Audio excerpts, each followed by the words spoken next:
नमस्ते बच्चों। हम अध्याय नंबर 3 देख रहे थे, जनसंख्या घनत्व वगैरह के विषय के अंदर बात कर रहे थे और कल हमने जो पॉपुलेशन डेंसिटी है जनसंख्या घनत्व उसके विषय के अंदर देखा था। सबसे पहले जनसंख्या घनत्व की परिभाषा और उसके प्रकार और उसके कुछ जो 5 प्रकार है उनके गणितीय सूत्र हमने कल देख लिए थे। उसके बाद उदाहरण हमने देखा था और विश्व की जनसंख्या घनत्व का वितरण।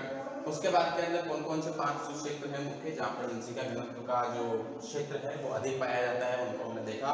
अत्यधिक, अधिक, सामान्य, कम और प्राय जलविहीन क्षेत्रों के विषय में हमने कल चर्चा की थी और इन सबको हमने विस्तार से देख लिया था। इसके बाद हम मानचित्र की बात कर रहे थे कि 0 से लेकर 5 जो सामान्य है, जहाँ प्राय जलविहीन क्षेत्र है उसको हमने देखा था कि जो व्हाइट सा खाली सा दिख रहा है यहाँ पर, उन सब क्षेत्रों के अंदर क्या है, लगभग जलविहीन सा है।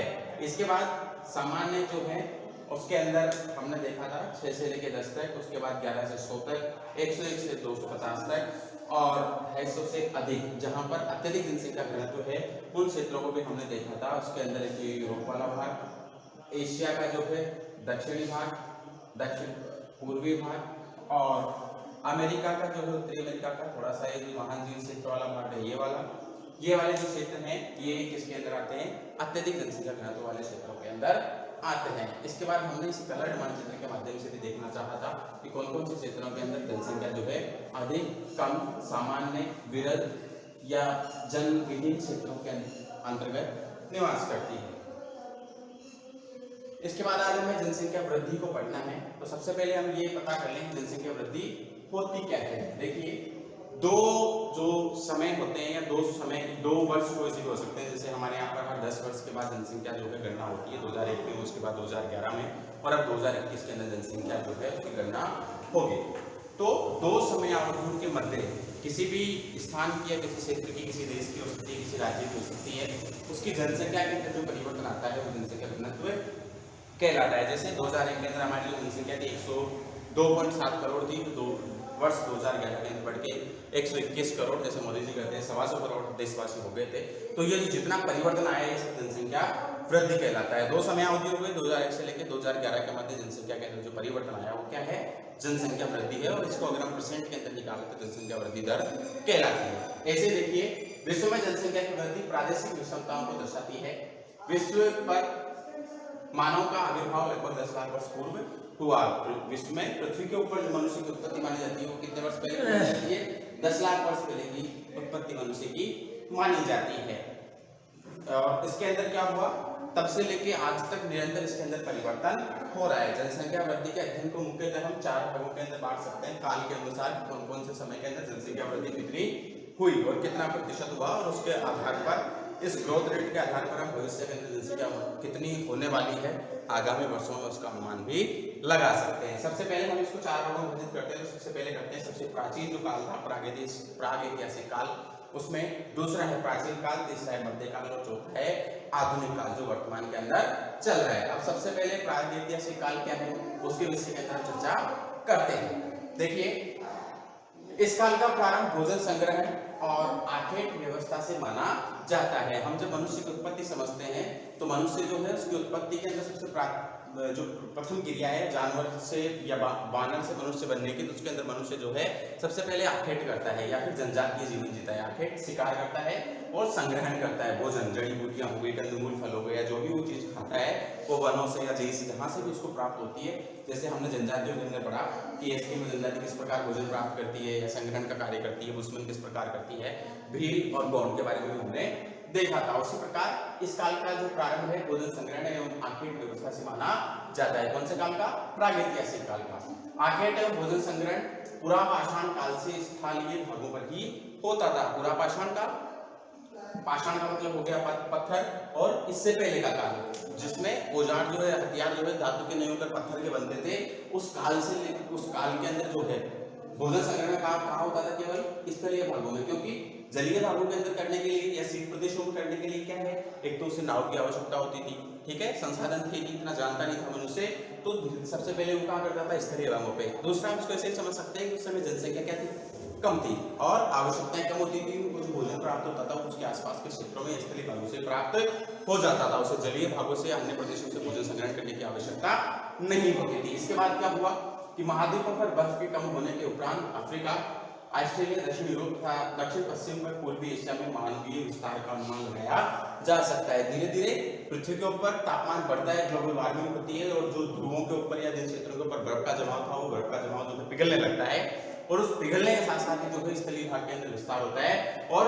अफ्रीका, ऑस्ट्रेलिया, यूरोप और एशिया के जो कुछ क्षेत्र हैं इनके अंदर भी धीरे धीरे क्या होता है, मानवीय विस्तार होता है। जैसे जैसे जनसंख्या बढ़ती है मानव का विस्तार जो होता है वो पहले जहां केंद्रित था उन स्थानों से अन्य स्थानों पर भी होता रहता है, क्योंकि जैसे हम पढ़ते हैं कि ऑस्ट्रेलिया का जो है सबसे अमेरिका जो है सबसे नवीन बना महाद्वीप है, जनसंख्या समूह है जहां पर अधिकतर जनसंख्या कहाँ की है, यूरोप की। ठीक है, तो वैसे ही जिन क्षेत्रों के अंदर मानवीय विस्तार धीरे धीरे बढ़ने लगा।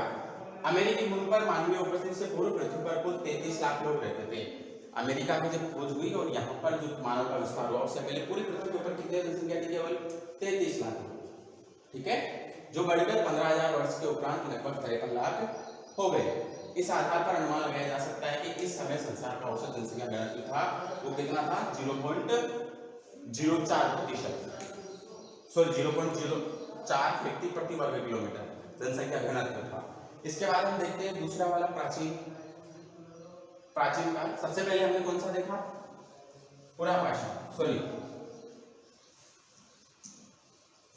प्राचीन काल के अंदर क्या है, प्राचीन काल आज से लगभग 6000 वर्ष पूर्व विश्व के कुछ सीमित भागों में मनुष्य कृषि और पशुपालन आरंभ करता है। देखिए एक प्रश्न यहाँ से बनता भी है, कृषि और पशुपालन कि कृषि ने मनुष्य को स्थायित्व प्रदान किया है कैसे, और ऐसा प्रश्न जो है पिछले वाले वर्ष 2019 का जो एग्जाम हुआ था उसके अंदर पूछा भी गया था।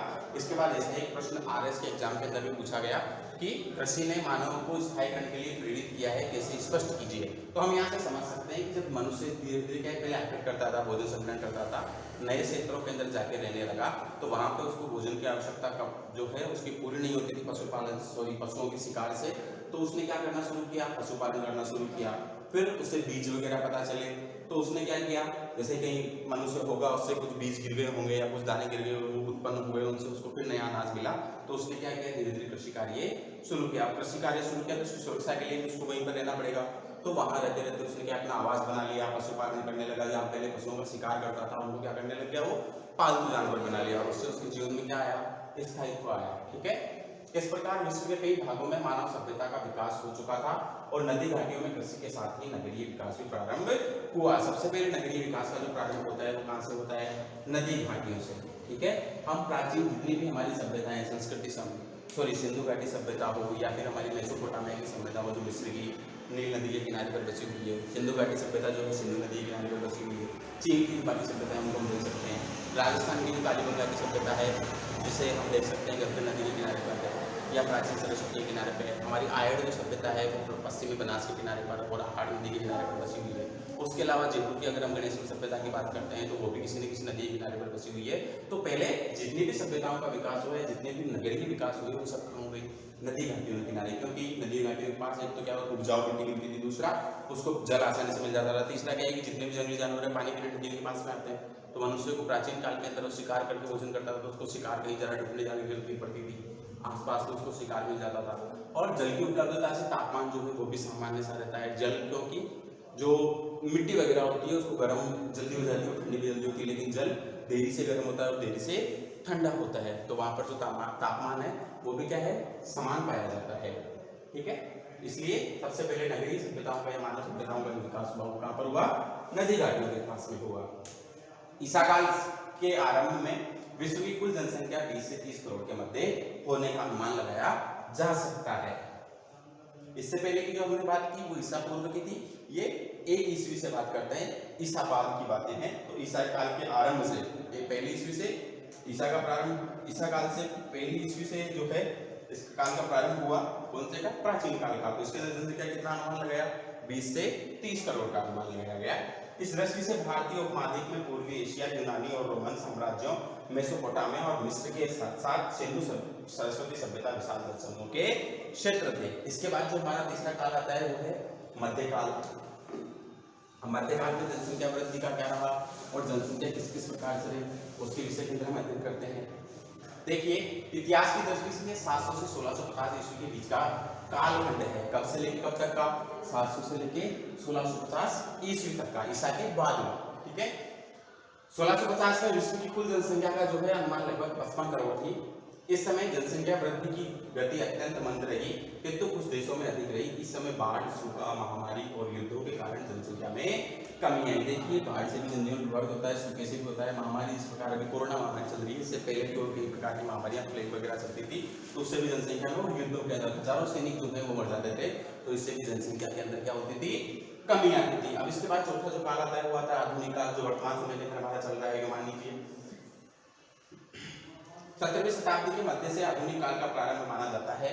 1650 ईस्वी में विश्व की कुल जनसंख्या 55 करोड़ थी और 1700 ईस्वी में यह बढ़कर 72 करोड़ हो गई और 1850 के अंदर ये दोगुनी वृद्धि के साथ 133 करोड़ हो गई। सन 1950 ईस्वी तक विश्व की जो जनसंख्या है वो 551 करोड़ हो गई, 251 करोड़ हो गई और सन 2000 के अंदर 610 करोड़ तथा 2013 के अंदर 714 करोड़ तक पहुंच गई। यह है अंतिम हमारे पास आंकड़े हैं 714 करोड़, कब तक, 2013 में। इसके बाद अभी तक आंकड़े उपलब्ध हुए नहीं है और एक अनुमान लगाया गया है कि जिस प्रकार से ग्रोथ रेट हो रही है, कब से लेके 10,000 ईस्वी वर्ष पूर्व से लेके और वर्तमान तक जिस प्रतिशत से या जिस गुणनखंड में या जिस गति से जनसंख्या बढ़ी है, तो आने वाले समय के अंदर जनसंख्या कितनी हो सकती है, तो अनुमान क्या है हमने लगाए हैं, वो किस प्रकार से है, अगली सारणी के माध्यम से आप देखिए विश्व की जनसंख्या वृद्धि